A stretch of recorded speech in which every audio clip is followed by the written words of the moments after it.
Another fresh episode of News Insights. A very beautiful day in the capital city, and I hope you're having fun wherever it is that you are. Now, over the weekend, controversy rocked the PDP as their national secretary, Senator Anyanwu, said that they forged his signature on a letter to INEC concerning the party's planned convention that is supposed to happen on the 15th and 16th of November. It's not far again.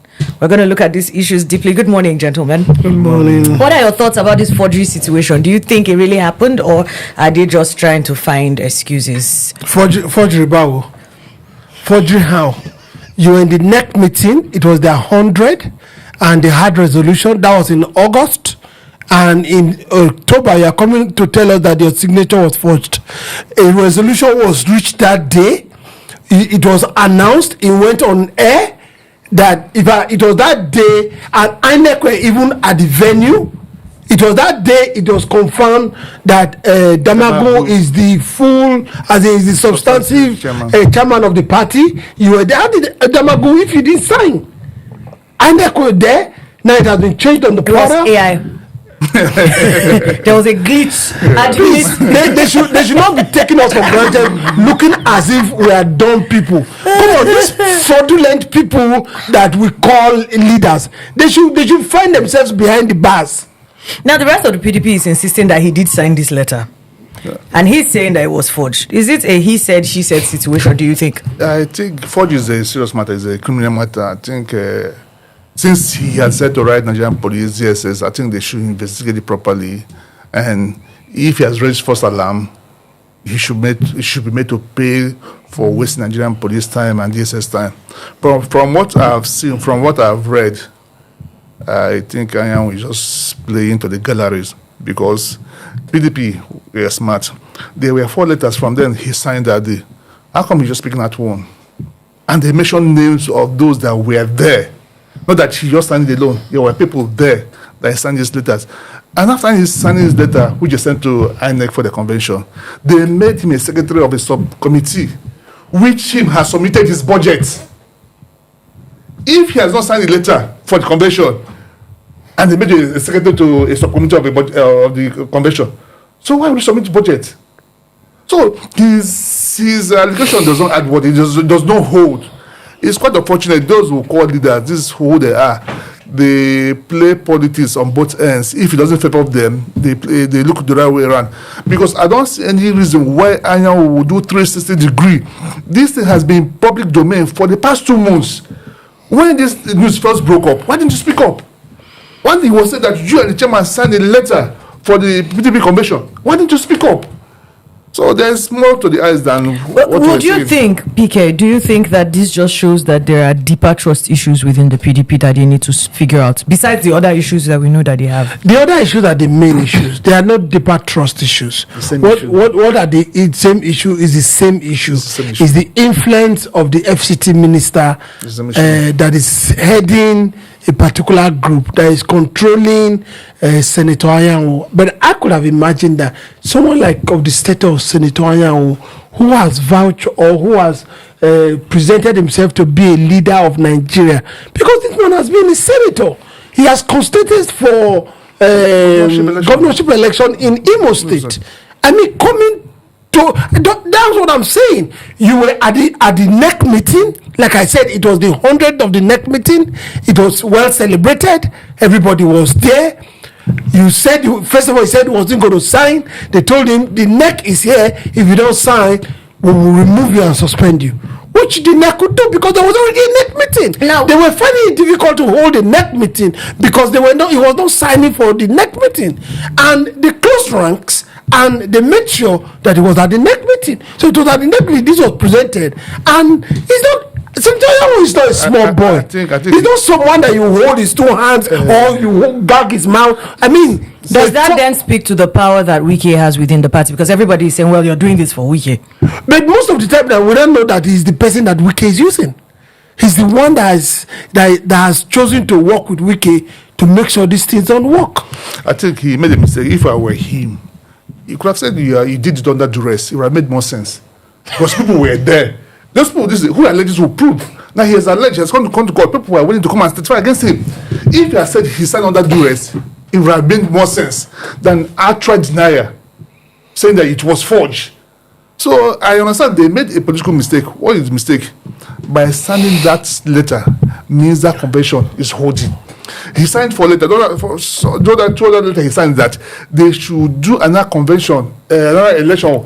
A neck meeting. Not even neck, that governs the Congress they did in Southeast. He signed it. And that earlier Congress was won by a wicked person. So now he signed that letter, and that Congress will be held in Southeast. That means they are not even sure of victory. So all these things, he made a political calculation mistake, and they tried to rewrite it, but he's going around it the wrong way.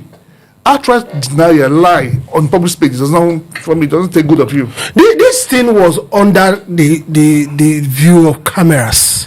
It was not something that was done in secret. No. Now, the other members of the PDP, because now it looks like there's a PDP 1 and PDP 2 inside PDP, right? The other members of the PDP that are standing their ground and saying, no, we saw you do this is not, and they're putting their foot down. Does it further say that, okay, they are standing up to the forces within the PDP that are working against? Because, it's been in question whether or not they can handle Wike and his cohorts within the party. Does this say that at least they're putting their foot down and they're fighting? Of course. A good For fight? example, have you seen Wike in PDP neck meeting for a while? All of them, Ugwai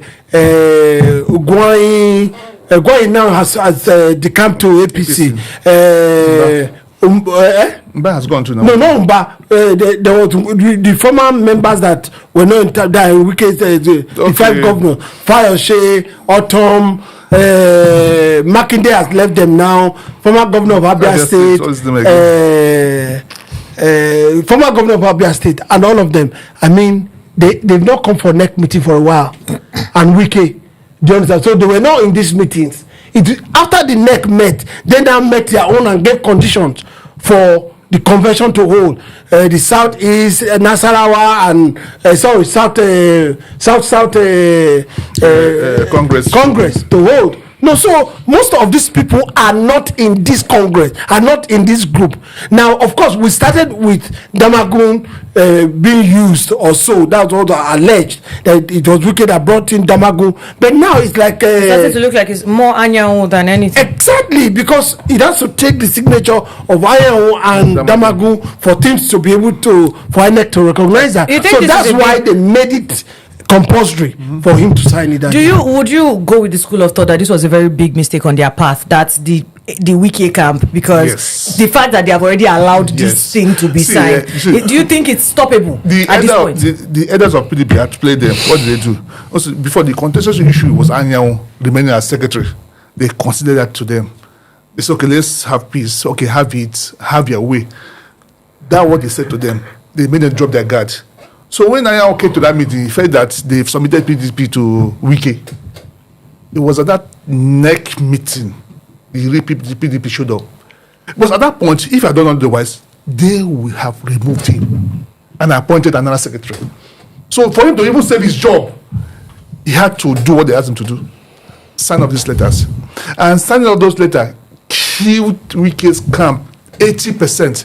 But once this convention is done in Ibadan, I can tell you for free, Wike will lose his grip.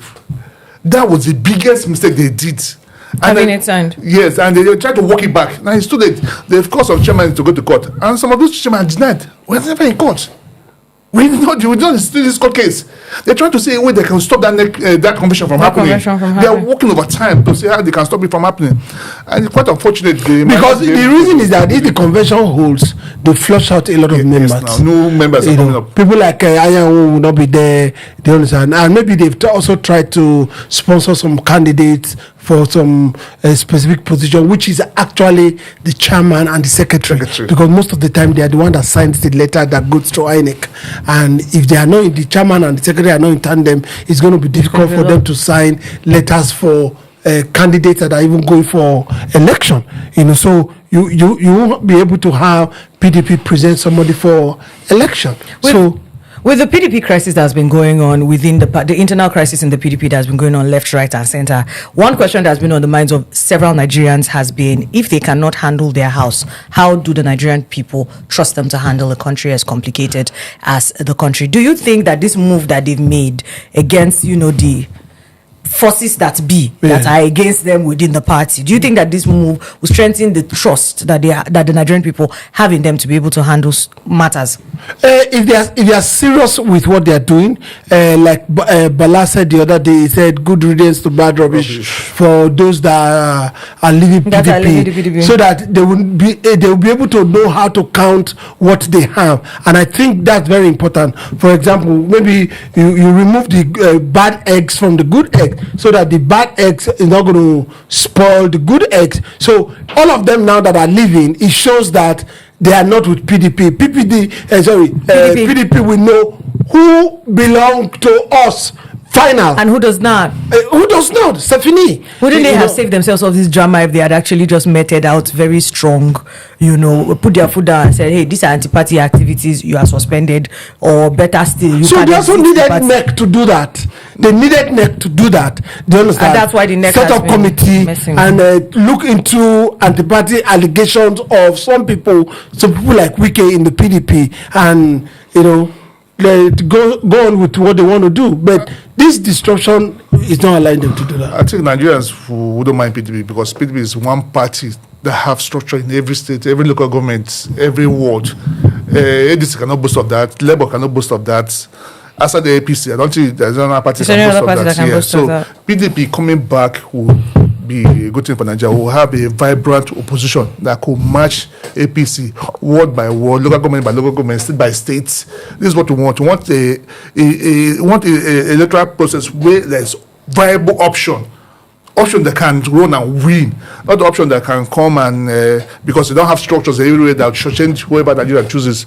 So PDP. Now here's a question just out of the top of my head, because we are wrapping up and this is not serious. This is, and just in case, it's very, very funny. But here's my question.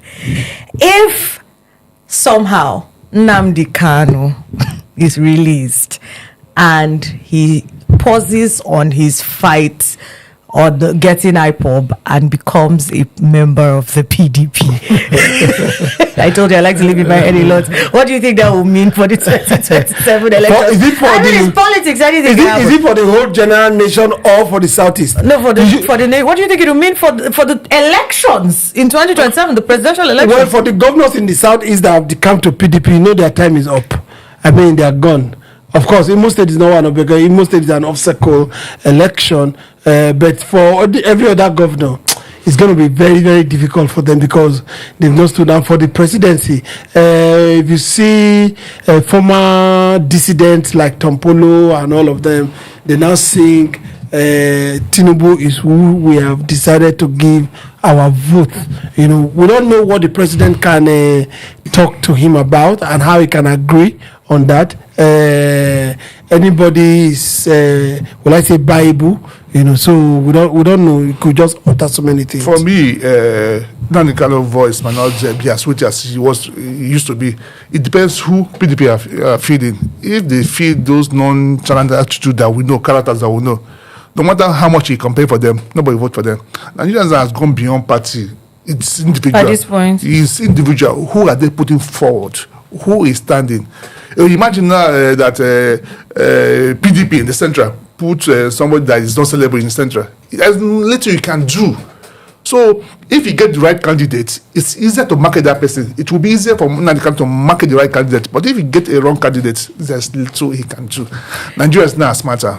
Well, I hope that they are. Nigerians, every time I think are smarter, go out of their way to prove to me that they have not learned any lessons. That being said, whether or not, the ink was forged or it was not forged, we're looking forward to seeing the moves that the PDP make in the future to whether regain the trust Nigerians have in them or lose it, because they are really on the road to losing it. My name is Chiwe Blessing. Thank you, PK, and thank you very much for being on the show. Thank you.